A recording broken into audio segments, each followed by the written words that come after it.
En el momento de grabar este vídeo, el Gobierno, después de haber convocado las elecciones para el 28 de abril, sigue empeñado, y cito textualmente, en eliminar los aspectos más lesivos de la reforma laboral de 2012. Pretende hacerlo a través de un Real Decreto Ley, forzando al máximo las instituciones democráticas.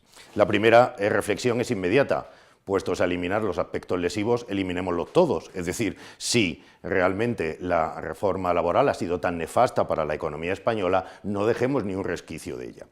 Sin embargo, esta es solo una de las contradicciones que sobrevuelan el empecinamiento del Gobierno en este asunto. La realidad es que los fracasos en los presupuestos generales del Estado y de la dichosa exhumación han convertido a la reforma laboral en el único icono que le queda al Gobierno para hacer visible el legado de estos meses de Gobierno. Podríamos decir que estamos más en el terreno del marketing político que en el de la racionalidad económica.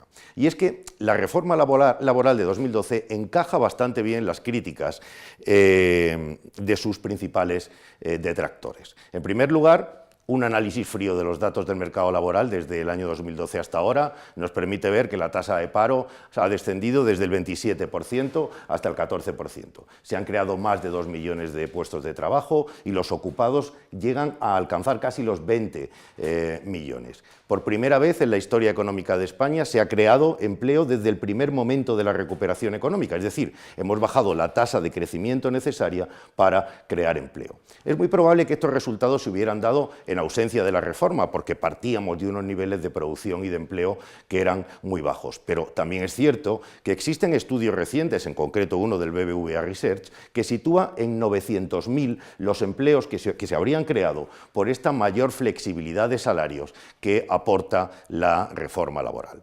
En segundo lugar, la reforma laboral de 2012 es acusada por sus detractores de generar precariedad, y para eso se utilizan argumentos de temporalidad y argumentos de salarios bajos. Vamos a ver, la crítica tampoco se sostiene. La temporalidad ya era alta antes de la reforma laboral. De hecho, los récords de temporalidad de nuestro país fueron antes de la reforma laboral y coincidiendo, curiosamente, con dos gobiernos socialistas, y la reforma laboral de 2012 no incluía ningún incentivo al contrato temporal, más al contrario, lo encarecía relativamente respecto al indefinido. Y con respecto a los salarios, después de, digamos, la devaluación salarial que ha tenido que acometer la economía española, es más bien consecuencia de los excesos en los que habíamos incurrido antes del estallido de la burbuja y, por tanto, nada tienen que ver con la reforma laboral. En ese contexto fue necesario controlar los costes laborales y la responsabilidad de empresarios y sindicatos que en aquellos momentos firmaron acuerdos de negociación colectiva muy ventajosos para la economía, muy prudentes y muy responsables, fueron los que fueron marcando la senda creciente de los salarios. Y finalmente, como tercer aspecto positivo de la reforma laboral, es que realmente aún no está testada. Dicho de otro modo, los mejores resultados de la reforma laboral de 2012 están todavía por depararse, fundamentalmente porque el objetivo fundamental de esta reforma era reducir las reacciones violentas de nuestro empleo, del empleo de la economía, ante las oscilaciones cíclicas de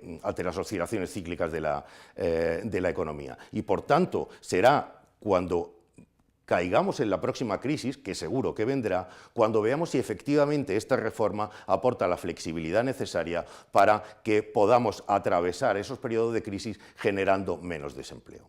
En definitiva, tenemos muchísimos retos planteados como país y no merece la pena que perdamos el tiempo en cambiar lo que está funcionando. Si hay que hacer algo con la reforma laboral, es darle una segunda ronda y abundar en aquellos aspectos que se han mostrado positivos para el funcionamiento de la economía.